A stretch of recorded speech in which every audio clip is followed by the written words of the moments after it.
Como o próprio nome do vídeo já diz, né? Hoje eu vou destrinchar tudo que você precisa saber sobre a Tadalafila. Se você não sabe, ela é uma medicação que é prima do Viagra, aquela famosa medicação utilizada no tratamento da disfunção erétil. Então, se você conhece alguém que se interessa pelo assunto ou que pode se interessar, encaminhe esse vídeo aqui para ele, que hoje a gente vai destrinchar algumas verdades e algumas mentiras sobre essa medicação. Bora lá? Então, pessoal, como eu estava falando para vocês, né? Tanto a Tadalafila quanto o Sildenafila, que é o Viagra, são medicamentos da mesma classe medicamentosa. São inibidores da fosfodiesterase tipo 5, tá certo? Vou explicar já já como é o mecanismo de ação, tá bom?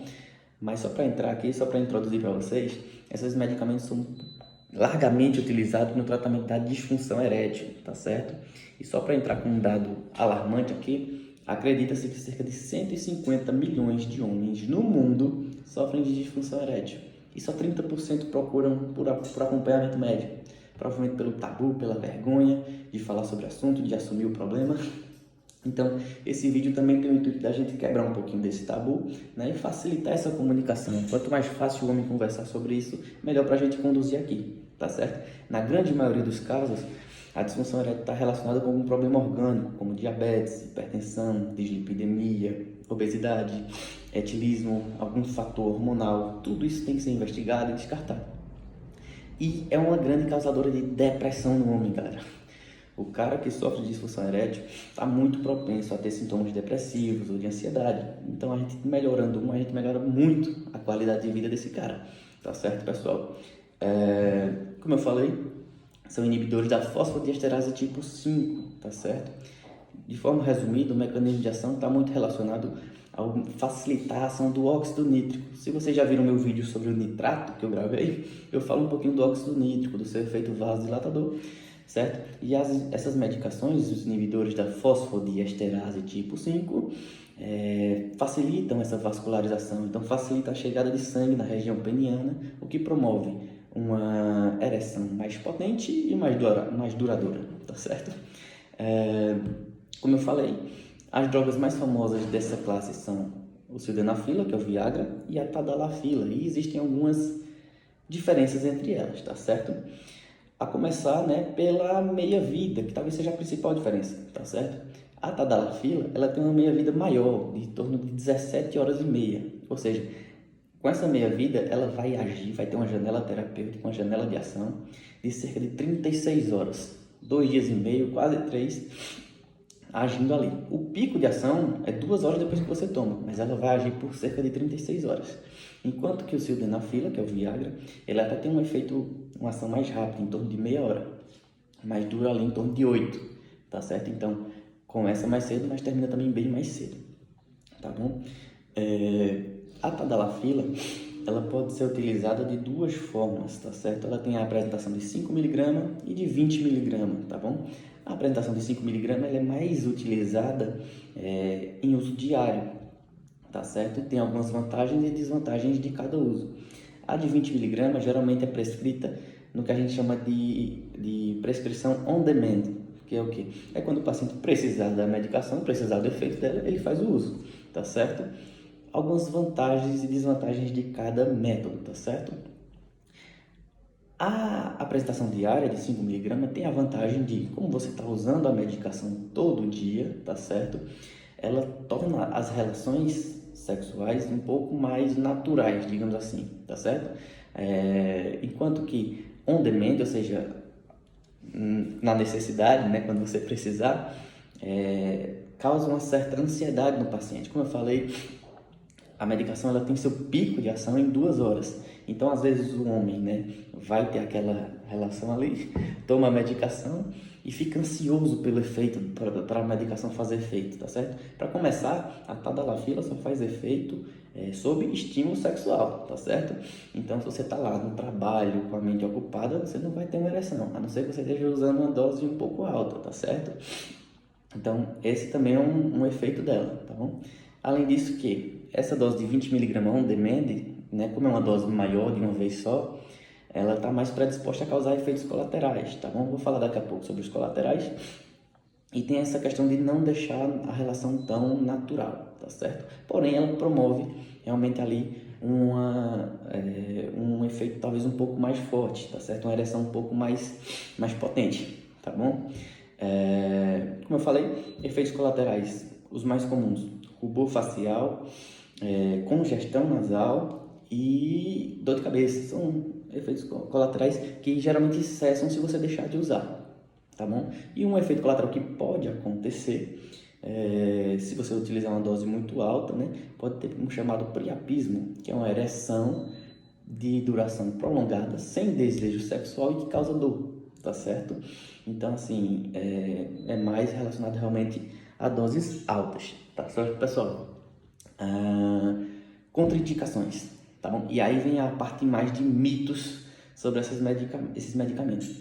Muita gente diz que fulano morreu porque estava tomando Viagra, infartou tomando essa medicação, e não é bem assim, tá certo? Na verdade, são medicações bastante seguras do ponto de vista cardiovascular, tá bom?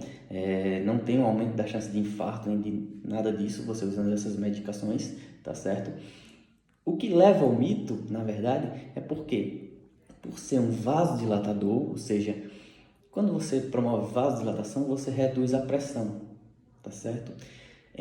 Então você não pode utilizar ela junto com outras medicações que também têm efeito vasodilatador, porque isso vai levar a uma vasodilatação que realmente pode ser fatal. Quais são essas medicações? Essas medicações são as medicações da classe dos nitratos, tá bom? E os nitratos, eles podem ser utilizados numa situação de infarto. Se o paciente chega infartando, pode ser que a gente precise prescrever nitrato para aquele paciente. E aí, se aquele paciente faz uso dessas medicações, inibidores da fosfodiesterase tipo 5, isso pode ser fatal para ele. Então, ele tem que alertar o médico, se tiver consciente, alertar sobre o uso numa suspeita de infarto, tá certo? Se o paciente faz uso dessas medicações diariamente, está contraindicado o uso dessas medicações para disfunção erétil. Outra contraindicação também é o uso dos medicamentos da classe dos beta-bloqueadores, né? Que são as medicações que terminam em olol, né? Propanolol, bisoprolol, atenolol, tá certo? São medicamentos que também podem ser utilizados para a hipertensão, apesar de não ser de primeira escolha para hipertensão, mas podem ser utilizados também para algumas arritmias. Beleza, pessoal? Além disso, sim, outra coisa também, né? Hoje a gente tem estudos também que comprovam melhora do desejo sexual e da libido em mulheres, né? Então é uma medicação que pode ser utilizada em mulheres, né? A tadalafila, porque como ela tem um efeito vasodilatador, ela melhora a circulação, né? Ela relaxa a musculatura ali perto da genitália, então facilita a circulação. Quanto mais sangue chega, melhor os estímulos por ali, tá certo? Então também é uma medicação que pode ser utilizada em mulheres, né? A dose deve ser avaliada aí em consulta médica, tá bom? E é uma forma da gente tentar melhorar também a qualidade de vida, né? Várias mulheres têm queixa de redução de libido, né? Principalmente no perimenopausa, no pós-menopausa, a libido tende a cair um pouco, então a gente pode usar isso aí. Mulheres mais jovens também, tá certo? Resolvi trazer esse tema justamente por isso, né? Cada vez mais a gente tem enxergado jovens fazendo uso dessas medicações, desses medicamentos para melhora de performance sexual, né? E também, infelizmente, cada vez mais jovens com problemas de disfunção erétil, tá certo? Ou problemas de redução de libido, queda de libido. São duas coisas diferentes, tá bom? E eu queria destrinchar aqui para vocês. O libido em si é o desejo sexual, tá certo? Que pode ser afetado por inúmeras situações, né? Se você está ansioso com alguma coisa, se você tem depressão, se você está trabalhando demais, está estressado, está com TCC para apresentar, você não vai ter interesse sexual, ou então pode ficar reduzido, tá certo? A disfunção erétil está mais a ver com realmente a potência sexual, a facilidade de ereção peniana, tá certo? Então são duas coisas diferentes, mas bem correlatas, tá certo? Para deixar ainda mais claro, a gente tem que entender que assim, o processo de ereção para o homem é um processo meio complexo, né? Ele envolve o estímulo sexual, seja ele visual, auditivo, o toque, alguma coisa, tem que vir um estímulo psicológico. O homem tem que estar com um sistema nervoso, né? O neurológico preservado, porque ele é quem vai levar esse estímulo. neurotransmissores que vão levar essa informação de que, poxa, estou recebendo um estímulo, e esses neurotransmissores é que vão promover o relaxamento da musculatura ali, dos bulbos cavernosos, né? Que vai facilitar a entrada de sangue, que vai promover a ereção, tá certo? Então é todo um processo aí. Como eu falei, aqueles problemas orgânicos, diabetes, hipertensão, isso pode prejudicar, problemas psicológicos podem prejudicar, tá certo? Uma outra questão também, né, mais cultural, social. Hoje em dia a gente enxerga muito mais a banalização do sexo, né? A facilidade de acesso à pornografia, né? O vício até em pornografia. Então são alguns tópicos que realmente interferem, né? Ou deturpam o desejo sexual do homem, da mulher também, tá certo?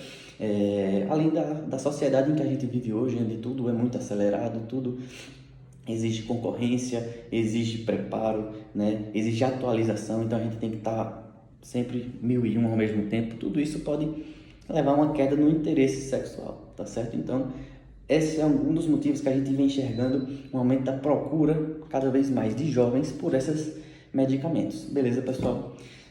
Bom, basicamente é isso. Se vocês conhecem alguém que se interessa pelo vídeo, pelo tema, tá certo? Como eu falei, marca aqui, né? Não, se achar melhor, é melhor encaminhar, tá certo? Para não expor ninguém, tá bom? Mas vamos tentar difundir essa informação, tá certo? Quebrar os tabus e faça sempre com acompanhamento médico. Beleza, pessoal? Vamos lá.